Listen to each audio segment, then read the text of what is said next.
Hello and welcome to the Big Time Strength Podcast, a podcast featuring small school strength coaches making the big time where they're at. I am your host, Gage Rozier. I appreciate you tuning in, and I hope you enjoyed today's episode. This week we are joined by Coach Isaiah Castilleja. He is entering his 6th year as the head sports performance coach at Metropolitan State University of Denver. And Coach has had a very unique background. He's worked at University of Colorado, Colorado School of Mines, also in the private sector, most notably with Landow Performance. But he also has some business side too. He started a company with his cousin at 21 years of age. So he's an entrepreneur, he's a hustler, he's working extremely hard, and he's truly making the big time where he's at there at Metro State.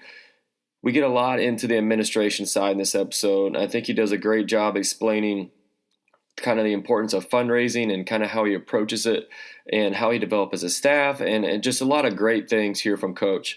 And just a quick story, when I do these podcasts, I send out a little preview sheet for our guests, and they send it back to me just to get an idea of what we want to talk about. And Coach sends me back 5 pages of notes. Like, he's very thorough, does a great job, and he knows what he wants, and he's attacking it, and I really respect him for that. And Coach brings some great stuff in this episode. I hope you guys enjoy it. So let's get to the episode. Coach Isaiah Castilleja at Metro State. Hope you enjoy. All right, Coach, I really appreciate you joining us here today on the Big Time Strength Podcast. Why don't you get us going by just giving a little bit of a background of your journey in strength conditioning, and then tell us a little bit about what you're doing there at Metro State right now. Yeah, appreciate you for having me on. This is going to be a good podcast, and I like the direction where this is going. So I appreciate you having me on. But I'm currently the head strength conditioning coach at Metro State University. In August, I'll be going into my 6th year here. And prior to this, I was at the University of Colorado. I was a volunteer strength coach with their football and track and field teams. I also ran, all the spirit squads and everything there. Prior to that, I was at the Colorado School of Mines, and I was assistant coach with football there. And then I also ran men's soccer and volleyball. And before that, I was the head strength conditioning coach at High Altitude Martial Arts, mostly professional amateur fighters. And then I started out as a sports performance intern at Landow Performance under Lauren Landau. Helped him out. It was during the NFL lockout a few years ago, and helped them. We had a pretty good amount of the Denver Broncos there and a whole bunch of NFL veterans in the area. So started out there. And then before that, and I think this kind of plays a role into what I'm doing here now at Metro State, I was the chief operating officer and co-founder of a place called the Alumni News Agency. It was a media platform to cover high school sports in the state of Colorado. And a lot about what I'm going to hopefully talk about today has to do with, the business side of things. And, I was only 21 years old when I started a business with my cousin, and he was 26. And, we learned a lot about search engine optimization and marketing. And my cousin kind of ran the media side. His whole thing was like graphic design and journalism, and I just I was just mostly because I didn't fear losing or anything. I was just mostly young and ready to go. At the time, I think Facebook was starting to become really big and up and coming, and everybody was taking note of all those young guys in Silicon Valley, and I thought I was going to be one of them. So I guess I didn't know any better, but it was pretty cool. 21 years old, going to Chamber of Commerce, and I was, I literally just walked out the door every day and went to random businesses and asked them to market, buy some, marketing or advertising in a brand new like website and newspaper covering high school sports. So I really did not care like what people thought of me. I just got used to I was just a hustler, man. And we made it work. We made it work for a while there, but and I realized I wanted to be I've always known I wanted to be a strength coach, but that's when I took my success from there and applied it into strength and conditioning. But yeah, it was being a like COO and like a co-founder and doing all the business side of things actually really came back and helped me in my current setup at Metro State, just because you know, we are a smaller school, we got a tight budget, but it overall, like, it just got me used to like the business side of things, which is, I think, is important. Yeah, that's awesome. And there's all that experience you just said there. You got a unique background, and a lot of that stuff has set you up for running a department. So why don't you tell us about your mission statement? Now, what do you really value as a department, and what your athletes to value through your program? Right. You know, my like whole vision for when I got here, because I'm the very first strength coach at Metro State. There was nobody else before me, and not even an assistant really coach. It was just kind of teams doing their own thing. Either they didn't work out or they did like P90X, or, you know, they would just literally pull up like the CrossFit main page and do the workout of the day, which, you know, I got nothing against CrossFit. Like, there's some good things you can take from it, but I think we, as strength and conditioning coaches, can program a little bit better than that. So, you know, and when I was at the University of Colorado, there was, you know, I think 9 full-time strength coaches. You know, we had a pretty big budget, and, you know, I went from having a really well-established and like well-funded strength and conditioning program going into a Division II. I mean, it didn't exist. There was no budget. There was no culture. And like, the weight room culture was, you know, non-existent. And it was a pretty unique challenge. So when I got there, it was unique in the fact that, you know, I've seen it before when, you know, new strength coaches come in. You got to deal with a little bit. Well, here's what the strength coach did before you. Here's what we liked. Here's what we didn't like. Or, you know, you might go into a program that has a really good culture and foundation, so you can just kind of plug and go. But coming to Metro, since there was none, I knew it was gonna be really tough. But I also knew that everything in that weight room that we have here is gonna be me, good or bad. So I knew I wanted to spend a little extra time on our goals and our mission statement. So overall, what I set out to do was our purpose at MSU Denver Strength and Conditioning is to establish the premier NCAA sports performance program in the country. So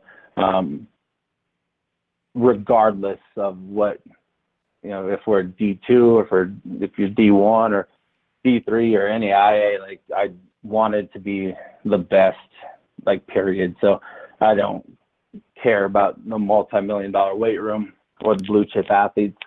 All I care about who the coaches are in there, what we're doing as far as programming goes, and then how we go about representing ourselves. And I wanted it to be, you know, top of the line. Just, you know, I pulled all my knowledge, and I even called a whole bunch of strength coaches. So, you know, listening to other podcasts, you hear about, you know, guys like Ron McKeefrey, you know, Donnie Mabe at Texas, Brandon Marcello. He used to be at Stanford, and he helped kind of found Exos, but he's doing his own thing now. But I called all these guys up. I was just like, hey, I'm going to see if you're really about that life, and I'm going to see if you're really, because they give their contact information on the podcast and stuff. They say, yeah, get a hold of me. And I was like, all right, I'm going to call you out.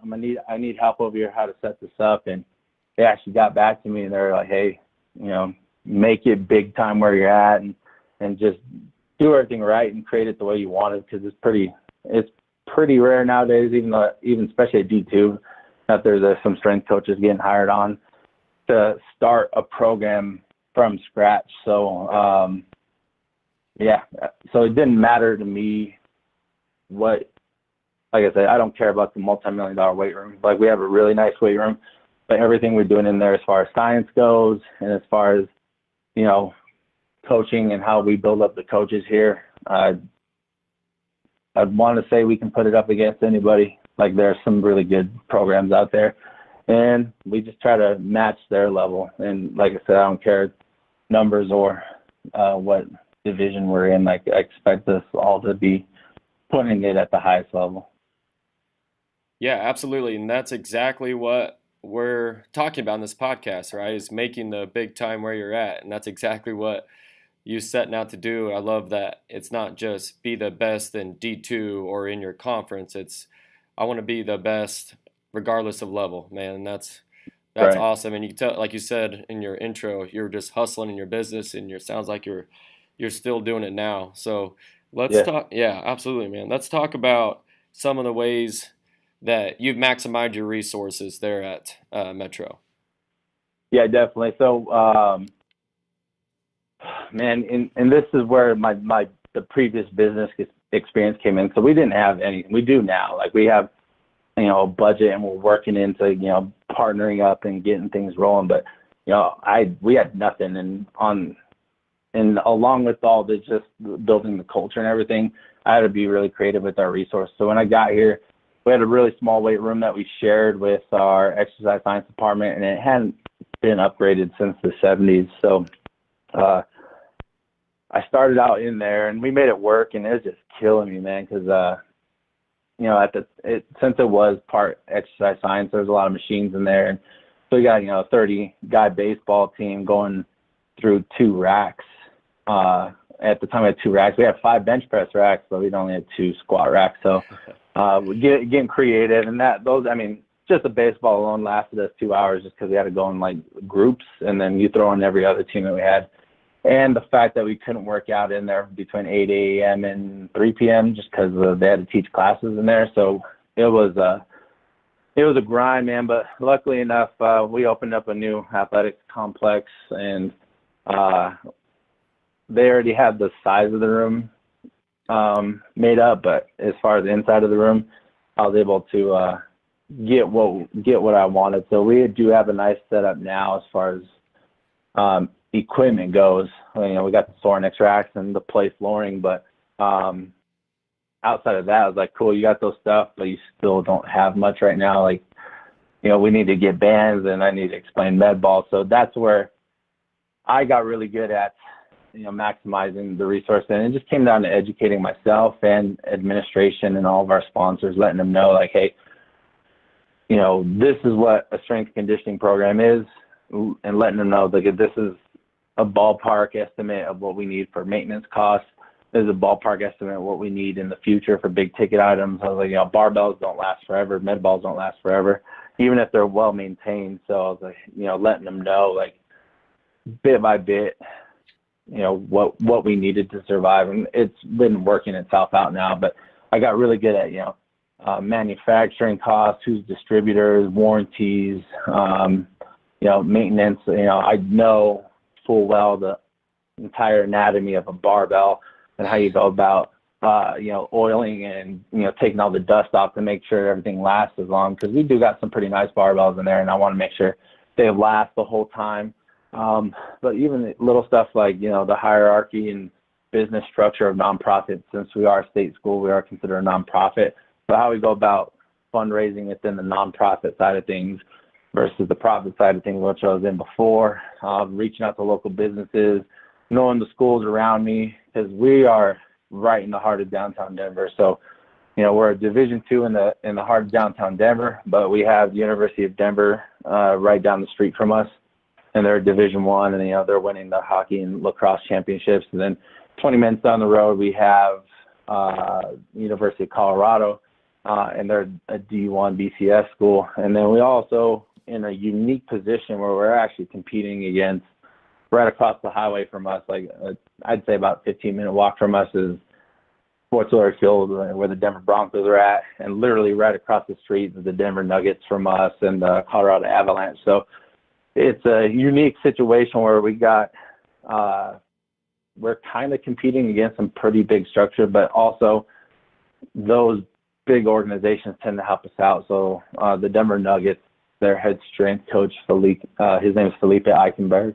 He's a awesome dude, and he always helps us out. And I know we have pretty good corporate sponsorships with sending some of our sports industry operation interns over to the Nuggets or the Rockies to go sell. So it's a unique situation, being like actually having to compete, like as far as, if we want to get a sponsor in the weight room, I have to be like, hey, XY company come sponsor our weight room. They're like, look, we got the Denver Nuggets right across the street. Like, why should we help you out? So it's a unique situation, but, you know, I embrace it because, like I said, it's what I did in business. Like, I'm not afraid to walk up to anybody and ask them for money in a very professional manner with a well-done proposal and everything, but I'm definitely not afraid of it. So, and just kept educating myself on the latest in technology and what we can afford versus what is a necessity, and weight room design.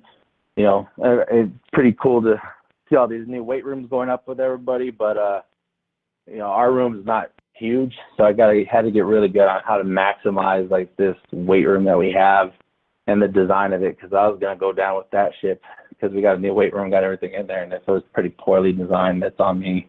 And logistics and everything else, man. It was just that's how I maximize my resources, with just educating myself.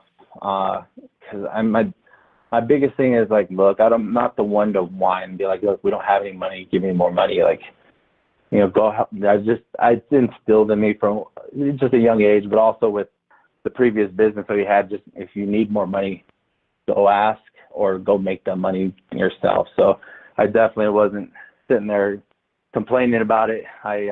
I'm doing my best to like be a really good fundraiser so I can have assistance and we can have the best equipment and provide the best service to our student athletes. So if I'm the CEO of my strength and conditioning program, my products, the workouts that we provide for the athletes, I'm doing everything on my side to make sure every workout we give for, you know, we got 16 teams and 230 athletes. So I want to make sure that all of my workouts for every athlete that comes through the door is the best. And that's what I'm going for. So doing that, explaining to administration what's best practices, you know,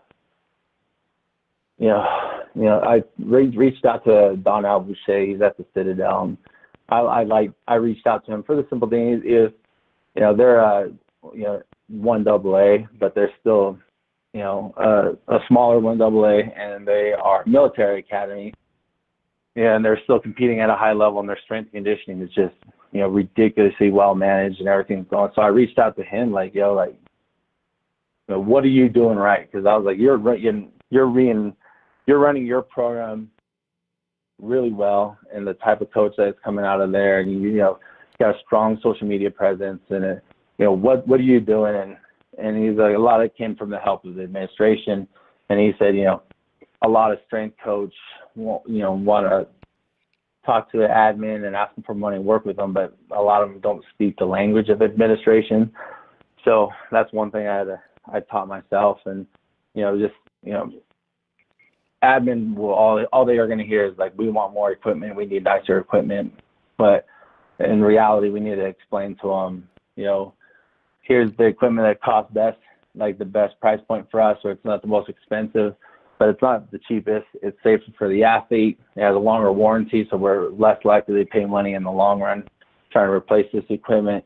And overall, you know, best practices, you know, I think at one point we started our new weight room, all we had was a 45-pound like hard iron plate. We had one per rack. So I was like, yo, like literally, like we cannot do this right now. So, you know, we worked on building up our bumpers and differentiating that. Overall, that's how I maximize my resources. I want to know everything about the strength conditioning business, you know, even as far as like manufacturing of the equipment, warranties and all that.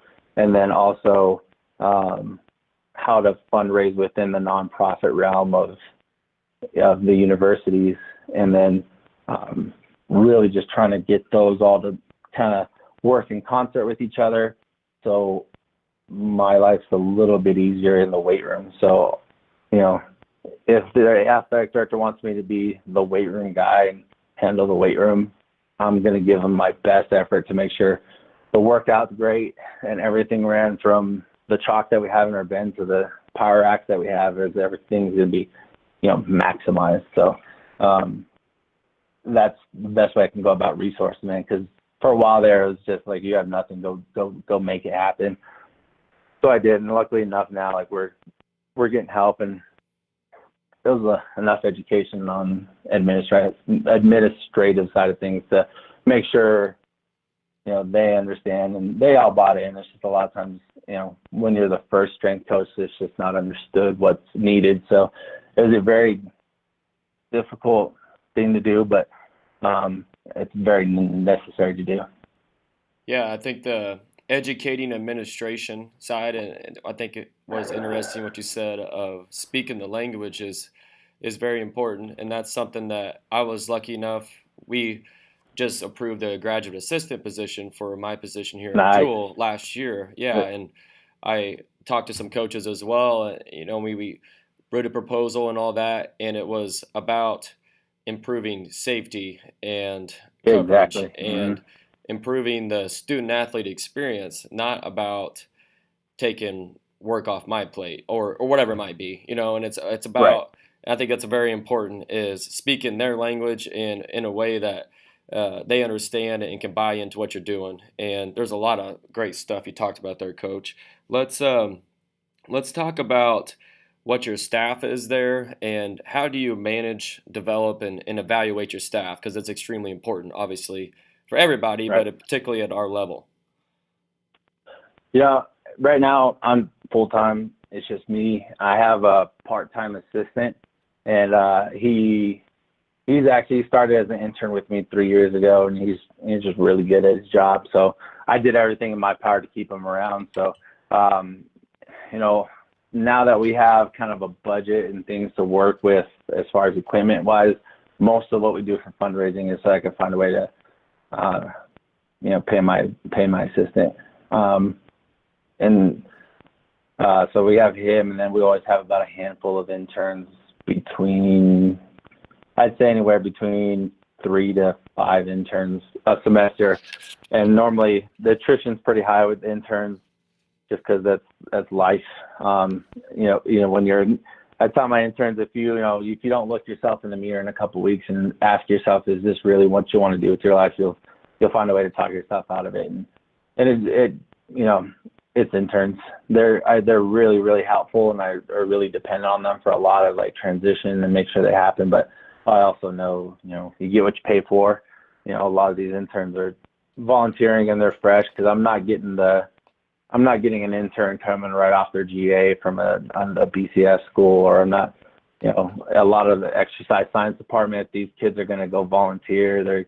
They can literally just go 10 minutes down the street and go to a Division I and volunteer. So we've been pretty unique in getting some interns in here, and I do my best I put a lot of effort in my interns, and I know it's a headache sometimes, and I know a lot of strength coaches don't like having interns around, but I rely heavily on my interns. They're basically, besides my part-time assistant, they're basically my interns, or my interns are basically my assistants. So I'll go through and put a lot of effort on program design, how to coach, and just how to pay attention to detail. So that's it as far as staff goes. And then, and the managing and development and evaluation, it's the same for everybody, for myself, my assistant, and then also my interns.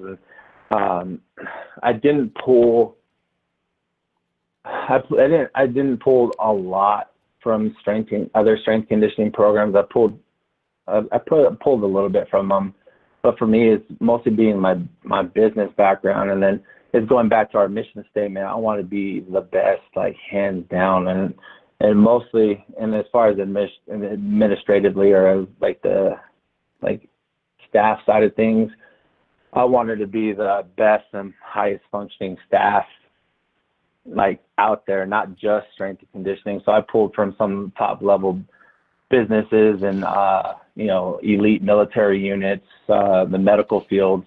If you are a top tier, like highly functioning and high production unit, I was looking into everything about you and how you went about that and how you developed that, because I just knew eventually we're going to get to a point where we're going to have more full-time assistants, but I needed to make sure myself and the people around me were being held to a really high standard, and it's worked out pretty well for us. So when it comes to managing and evaluating, like I just need a 100% like candor. I need you to be very candid. Like I'm very brutally honest. I don't have time, especially for being such a small program. Like I don't have time to sit here and babysit you or not tell you what I mean or tell you what I say, just so we can just get it out of the way. At least you know where you stand. And it goes with same with me, like with me and my assistant. I've had another assistant in the past, and now she's a full-time strength coach somewhere else. But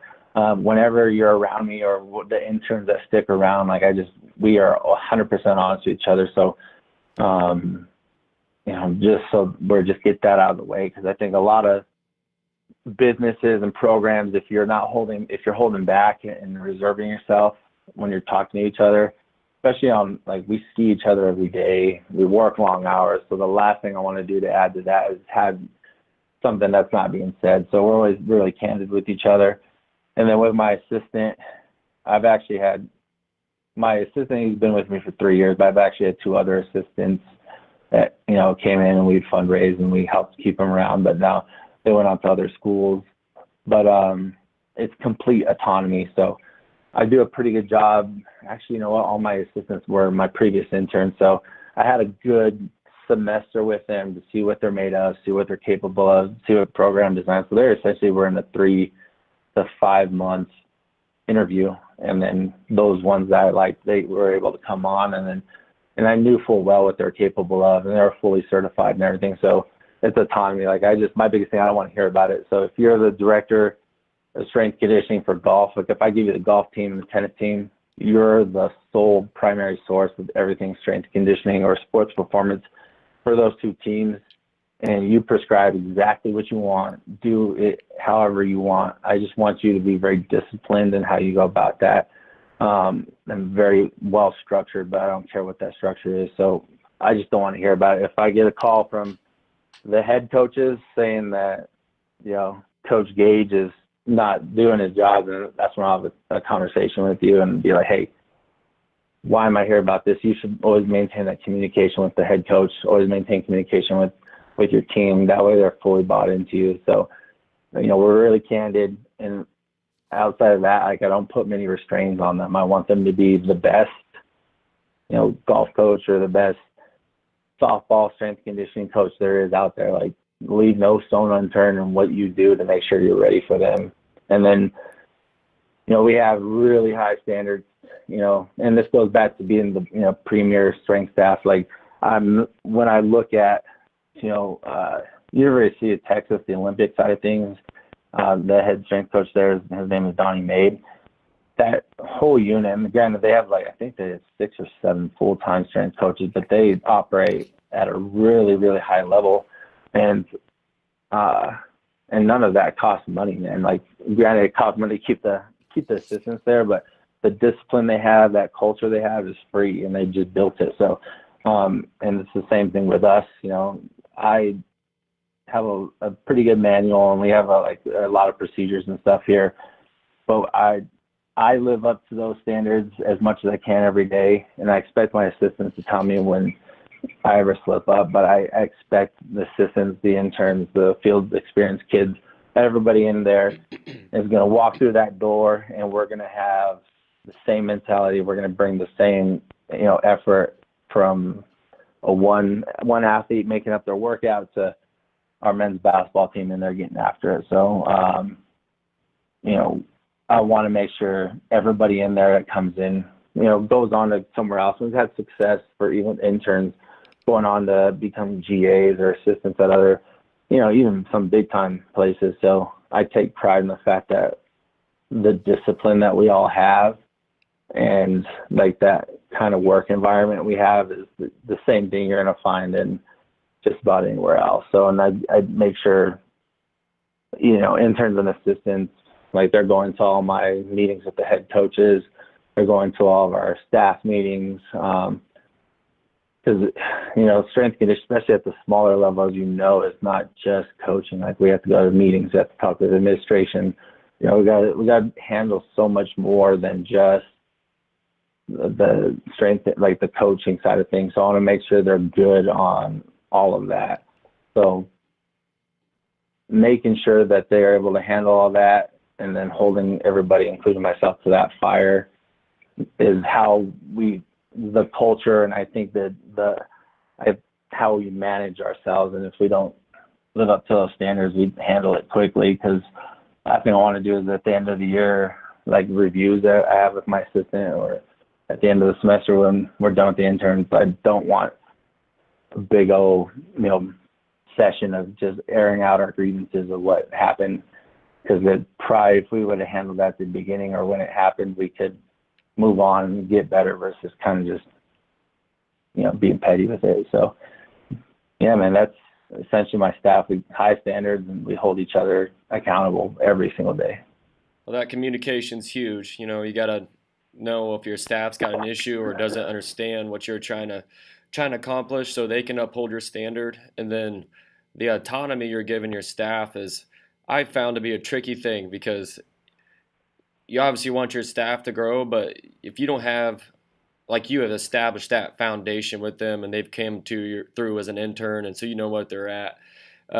But you want to give them autonomy, but at the same time, they got to be able to uphold that standard, and which comes back to communication, knowing where everybody's exactly. So it's kind of a full loop there. But that's some awesome things you're doing there, as far as just giving your guys a chance to grow and be a coach and learn on the fly, because you can't hold their hand the whole time, and they need to be able to figure it out. And that's something that I battle with, and it's something that that's the best time I've learned, is when coaches just said, go figure it out. I was like, oh, all right, let's do it. So exactly, man. Or like, I was like, I could tell you all day what it's like to sit there with the head coach and explain your program and still have them ask you questions, but it's going to be different from when you're just there handling it yourself. Like, I even tell our head coaches and even our athletes, like, hey, let me know, how Coach Gage is doing. Here's our standards, and that's mostly for the head coaches. Like, here's our standards. Here's what you should expect out of me and my assistants. Let us know when we're not meeting that standard. So I let it's full well, like, right out in the open, our mission and our standards and our goals, and even our head coaches that are working with my assistants, or even the head coaches that are working with me. We're just, straight up front and honest, because, women's basketball, it's a long season. We go October to, hopefully March. And it's like, hey, like, if me and the head coach are not 100% candid with each other and on the same page and knowing what's going on, it's going to be a headache, man. So even my assistants and my interns have to know that, because, you can have the most scientifically backed, perfect workout program, but if you don't have the head coach bought into it, it's gonna unravel in the weight rooms, because the athletes can tell when their head coaches either don't care, or they really like it, or they don't like it. Or when we come into, let's say we're finishing up with the team, one team shows up early, and the team in the weight room just got done with practice, and they got ran like to hell, and they're tired, and it might cancel out the leg day that we had planned. They just need to know, like, it's never perfect, and you need to plan and have a process for how you go about that. So with my interns, they just did it now, where it's kind of called like the coaching gauntlet. So and this is after they've been here for a little bit, so I can know who they are and where they're at. But I'll have them do a workout that we had planned for the athletes, and then they essentially have a deck of cards, and I'll have them pull from the deck of cards, and it'll be like, all right, X, Y is injured, or this team just showed up late, 30 minutes late, and you only have 30 minutes to complete the workout. What are you taking out? And just basically like real world scenarios that we go through every single day, especially like in the school year when we have all the teams back, and how they're going to go about it. Because everybody's got a plan until something happens, and that's why I want to expose them to that. Because I was like, hey, there's times when in the morning we'll go from 5:30 to 11:30 nonstop, back to back with different teams in different parts of their season, and somebody's late, somebody's injured.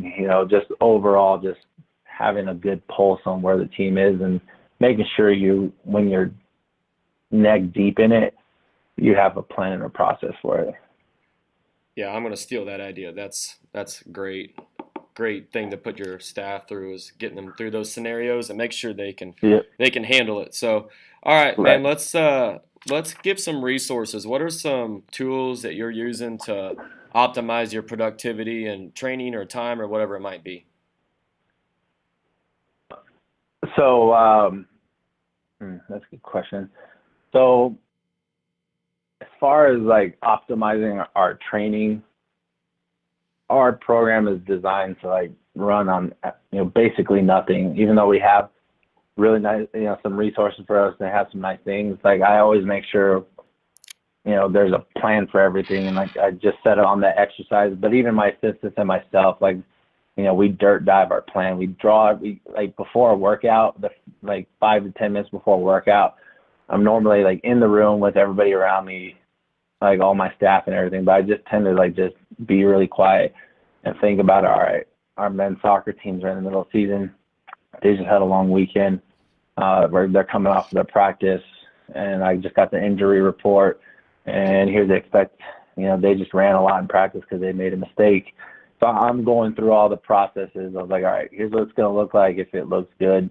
Here's what it'll look like if it looks bad. Here's what it's going to look like if I have to take it off. And I let my interns and I'll let my staff know that. So when they come in through the door, I'll have a pretty good pulse on what's going to happen. Then we adjust it and go and work with it. So my biggest thing is just the disciplined people. So like if I get disciplined people, they'll have a disciplined thought process and disciplined action. So that's all of us together. So I always say like, hey, like all I need is a rock and flat ground, and I could probably train your team better than most people out there, considering the resources. So like that's the kind of mindset I try to establish with myself and the whole staff and all the interns. Just like, hey, you need to be really good and so good at it, like you can have nothing and make it happen. So if they can get just the thought process down, I can then trust them to go in there. And, we have stuff where we're going to be working with Team Builder, which is kind of like a paperless,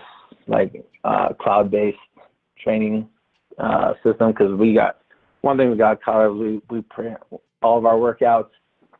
And that just, it burns through resources. Like we pay a lot of money on ink and paper and everything. So I was like, all right, we can go paperless. And then also, our workouts at the time we're going every 4 weeks. And I was like, in season with a lot of these teams, it might be more fluid than that. So instead of just being stuck with that one workout and adjusting things on the fly, I could, type up, we'll keep the main primary movements the same, but a lot of the auxiliary stuff will switch up, and it'll just depend on how well they did during that week. So Team Builder helps us out with that. And then also, being one person and having a lot of teams, I don't always have that time to like sit there and be like, hey, talk with the head coaches, shoot shit with them and let them know like, hey, here's how your team's doing. I'm like, normally like I got the other team coming in right after that. So the Team Builder app allows me to make stuff on the fly, and I make a note for them later and then send like a progress report to the coaches anytime I want, whether they ask for it or if we send it to them every other week, just so they know. So the Team Builder app,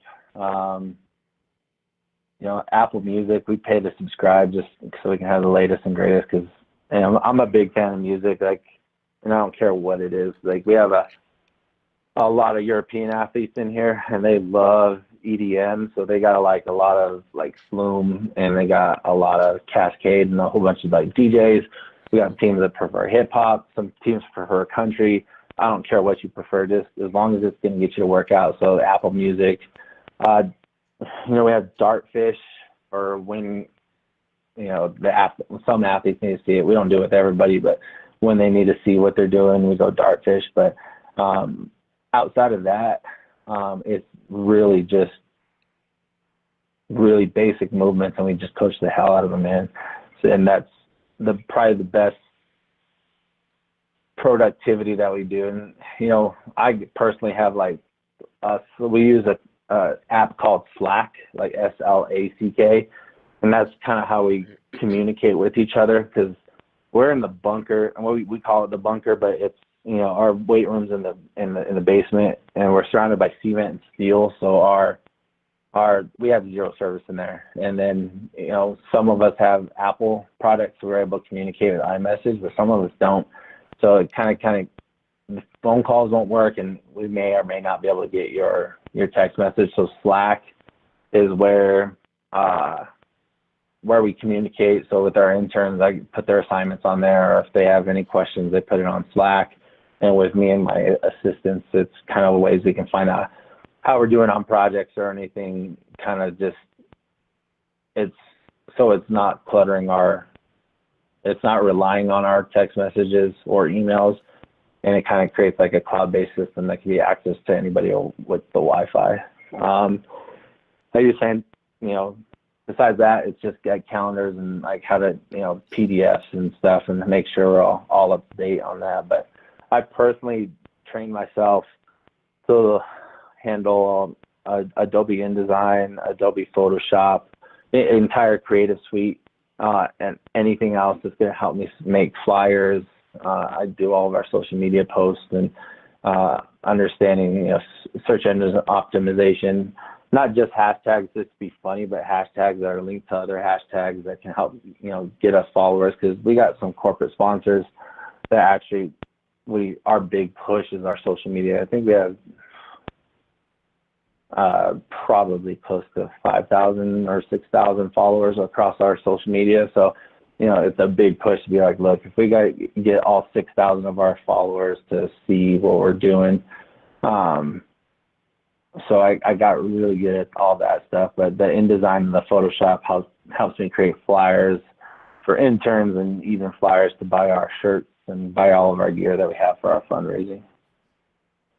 Yeah, your social media page is pretty awesome. If I encourage our followers, I'll link that. Yeah, I'll link that on the show notes so everybody can test it out. I'm gonna check out the Slack app, and then also one that I've been using if people want to check out just recently is Trello. It's Trello, and Ron McKeefery has kind of a video on YouTube on how he uses it, and I've been trying to mimic that. And kind of the same idea. You can link your staff with it, so you can constantly update on who needs to be doing what, and update on projects and all kinds of stuff. Really cool opportunities to get better at communicating with staff with some of those apps. Right. So let's, before we end up finishing up, let's get into training a little bit. Why don't you explain to us kind of what your training philosophy is, and then give us some of your favorite professional development resources. Yep. So as far as my training goes, it's pretty basic, man. Like I said, when I first got here, like it was just straight, GPP, like, can you squat? Can you hinge? Can you push? And can you pull? I want to say it's something really cool and really sexy, but it's not, because like my athletes weren't there at the time. Now that I've been here long enough to kind of see a whole cycle through, we're still kind of ran by the discretionary period. So like at Division II, summer is mostly voluntary, and then with our fall teams, man, they come in, they basically have like 2 weeks to get prepared, and they're competing. And then if we have 27 girls on our women's soccer team and 12 of them are brand new, like I'm not gonna force all of them to go right to where they left off in spring with the returners. So what we do is we start with a block 0, and kind of it's just like foundational squat, hinge, push, pull, body weight. And I have them go through that and kind of as a screen just to see where they're at and check their training age. And I just graduate them accordingly. And this goes for no matter what season you're in, fall, winter, or spring. When you're coming back to me off your discretionary period, I'm assuming just they did the bare minimum. And we do have athletes that do a lot more than that. But overall, it's just to cover my own butt and make sure I'm not forcing my athletes to do something that they're not ready for. We always start with a block 0. We always start with body weight movements. And then typically our returners within like a few days will show like, we got this, we've been working on it, we got the training age down, and they've been working within our system. But even that, they still stay on a 2-week block zero. I just make it tougher for the returners. So if we're doing body weight, they might hold an isometric a little longer, or eventually we'll just get them used to, instead of front squat, we'll go right into goblet squats. I mean, because they're pretty heavy on goblet squats. And then graduating from there. And then after about 2 or 3 weeks, they're into a full, we just use a tier system for the most part. So they're in a full tier system and working their way through that. And meanwhile, the new athletes, whether a transfer or their first year or their freshman, I graduate them from the block zero into the regular workout. Once they show they can handle that. And then outside of that, it's normally by the time that happens, we're going into season or preseason, and then we go full tier system. I think the most we have is our spring sports will have the entire fall from like September to the early part of December to get in there, get like full programming, hit some full, mesocycles. And then, we go right into winter break, and it's the same thing. Most people are going back home, or it's Christmas and New Year, so they really don't do much. So when they come back in January 10th, it's like, all right, we got to start this all over again. But at least I know it's only a few weeks off versus like the summer where if you're not working out, like we got months off. So it's essentially that, man. It's one really strong block zero movement to make sure everybody's got some movement proficiencies. And once we get out of there, it's a pretty small window that we can really get after it and get some. I'd prefer the tier system, and actually like in that priority movements, like all the strength movements, I use Joe Ken's performance cycle. So it's instead of, a progressive overload, it's week 1, week 2, a little bit bigger, week 3, a little bit bigger, week 4 is max out week, and then drop back to 1. We do week 1 is pretty moderate. Week 2 is even a little bit more. Week 3 is a deload week, so we allow the body to recover. And then week 4 is going to be our max, where we super compensate and go into that week 4 a little bit rested versus just progressive the whole time. So we've had a lot of success from that. And so essentially that's what I use. And it's, like I said, everything comes down to the squat, hinge, push, pull, and how you complement that, whether it's core work or rehab based on the type of athlete we have. But those squat, the hinge, and the push pull, we just coach the hell out of. And I don't care what version it is. So with our men's basketball team, I still anticipate somebody walking in who's 6'8", to squat with good techniques that are appropriate for their limb lengths, as the same as we would for the men's soccer team, which they tend to be a little bit more average height with not so much discrepancies in limb length. So, and even our golf team are going to come in here. They're going to know whether it's a goblet squat or a front or back squat max, it's always going to be the same squat taught with the same efficiency, and then throughout those 5 categories. Mastering the basics. I like it. That's good. Yeah. All right, man, let's wrap this up. You've had a lot of awesome stuff for us, and I really appreciate you coming on. It's been awesome. Let's wrap this up with a few quick questions here we'd like to finish with. You ready to roll? Yep, I'm ready. All right. What is your favorite office snack?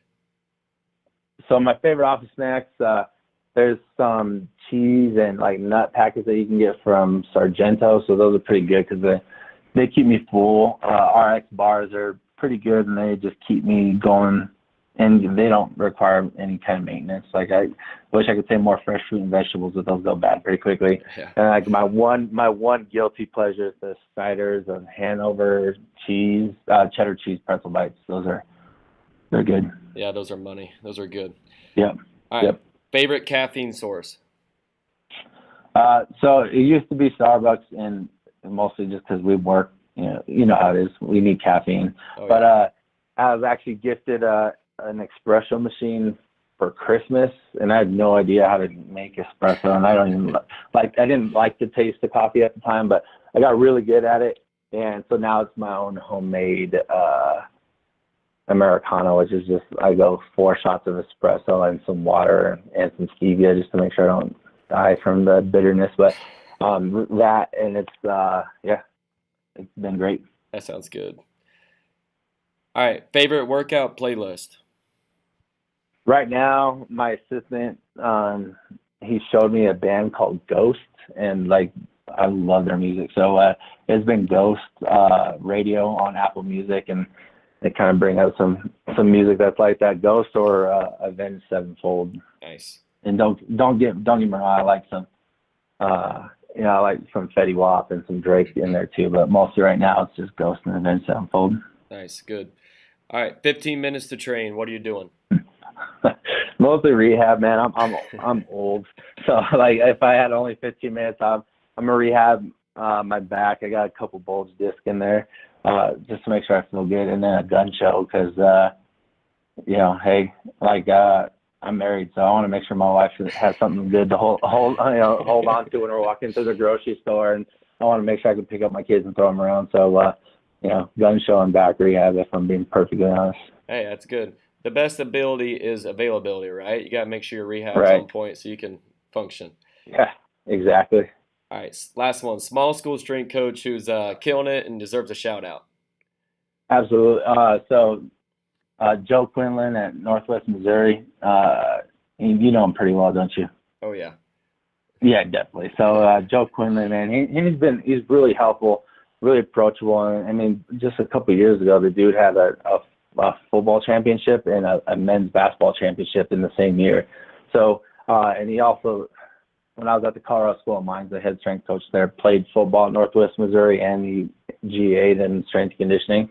So that guy, and he's got some really good GAs around him, and they're loyal as hell, man. So Joe Quinlan, and he's always helped me out, and he can get you a good discount on some exercise equipment. So Joe Quinlan, Michael Silbernagel at University of Mary in South Dakota. That guy is killing it, and I've called him because he's at a D2 as well, but he's found a way to write some pretty big-time grants to help him get some assistance up there. And he's a master strength coach, and he's the MSCC, so he's really good. And then, Daniel Linscomb at Colorado Mesa, I'd reach out to that guy because I'm a really good fundraiser, and I got the business side on things, but he's blowing me out of the water right now. And I'll tell him because he's probably just been out of school a little longer than I have, and but I'm always on my heels because he's about that life. And then Fred McGee at Abilene Christian, killing it, and Ron Thompson at New Mexico Highlands.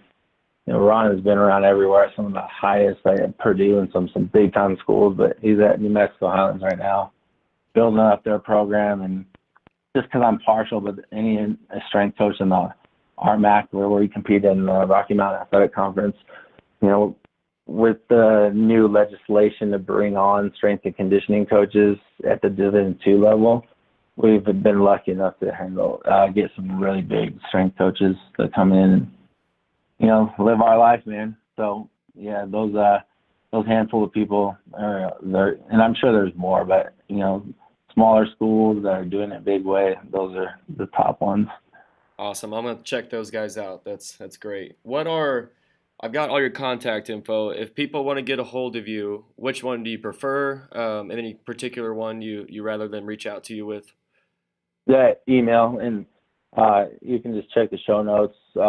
Email, because at least an email I can see it and then plan on getting back to you. I'll absolutely get back to anybody that have any questions. Like I said, I'm just doing my thing over here, nothing big. But if you have any questions, get a hold of me in email, then we can set up a call or something later. I FaceTime a whole bunch of coaches all the time just to see what they're doing, and even with what you got there, Coach. I wanted to see you got a lot of good things going on there. So I'm always figuring out how strength coaches are finding a way to make it happen where they're at, and so far everybody's been really helpful in getting back to me. There's a coach named John Sisk. He's the head strength coach at Georgia Tech. I was able to talk to him, and he's got a ton of information on how to fundraise because he was at Furman before he went to Georgia Tech. So he knows what it's like to have to grind it out and find ways to make money so you can get some equipment or pay your assistant. So I'm all about just get a hold of me, whatever. And you can put my phone number on there as well. Just, most like if you want to get a hold of me, like email me and I'll get back to you. Because phone, you can call and I might not get it because we don't have any reception, and I won't get your voicemail till later, and I'll probably forget about it. But email is the way to go, or direct message on any of our social media works.